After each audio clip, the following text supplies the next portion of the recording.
Okay, so the other thing that we've been working on with Ralph is Leave It. Now, I'm thinking you can use Leave It with anything. So these treats we kind of use when we put them in their crates. I'm going to use it to work on Leave It. So this is kind of how we do it.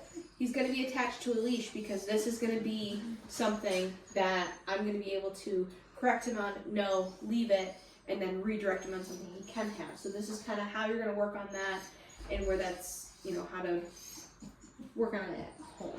So we have a treat down here that he wants to get to. I'm going to tell Ralph, nope, leave it. He still wants it? Nope, leave it.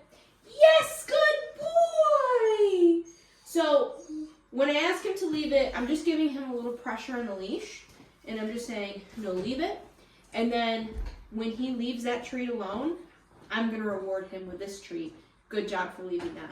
So this is setting him up for, let's say you drop something in the kitchen, like an onion, those always drop on the floor when you're cutting them up. Dogs can't have that. So you want to be able to tell Ralph, leave it. So you also, this is how you're going to work on it in the home, is, he's not going to know every little thing that dropped on the floor he can't have. So that's where practicing and working on it at home, having him on leash, dropping something and telling him to leave it in the house, and being ready for that. So then when something like that does happen, he's like, oh, we worked on this, I know what we're doing.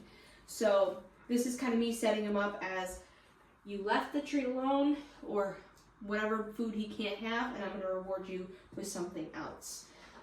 So I'll go ahead and drop this. Nope, leave it. I'm going to wait for him to think about it. Yes! Yes, good boy! So I waited to reward him because I wanted him to think about it. So he wants to go back for it again. I'm going to say, no, leave it. Yes, good boy.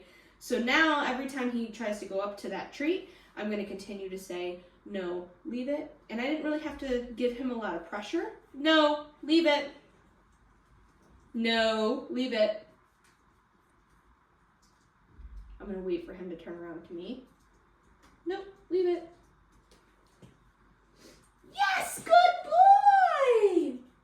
Because the goal is for you to say that without having to use the leash in the future. But this is kind of what that looks like in the beginning to work on him leaving that treat or whatever he's not supposed to have, and then rewarding him for coming back. So I do wait for him to kind of think about it. You see his little wheels spinning, but I was able to have that treat before. You usually put those little snacks in my crate. So he's had them before, so that's why he's a little confused. He's like, but I've been able to use it. But when I say no, leave it, I want you to leave it. And then I can go ahead and release him and say, okay. And then he's free to eat that treat if he wants to. Okay. He's like, but you told me to leave it. Yes! And I'm going to reward him for that because that's great. Because if that's something he can't have, that's really good. That's a good response for him to be like, okay, you really don't want me to have that. You've asked me to leave it a couple times.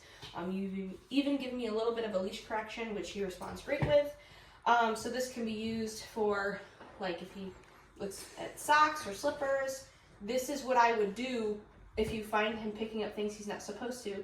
Have him on leash, tell him to no, leave it onto whatever object, redirect that, wait for him to think about it, give him a treat for leaving whatever he really wanted that he can't have. Good job, buddy.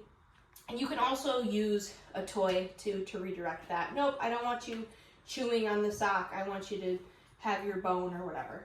And you can do that. So Ralph does really good with this. Good job, buddy. Good boy.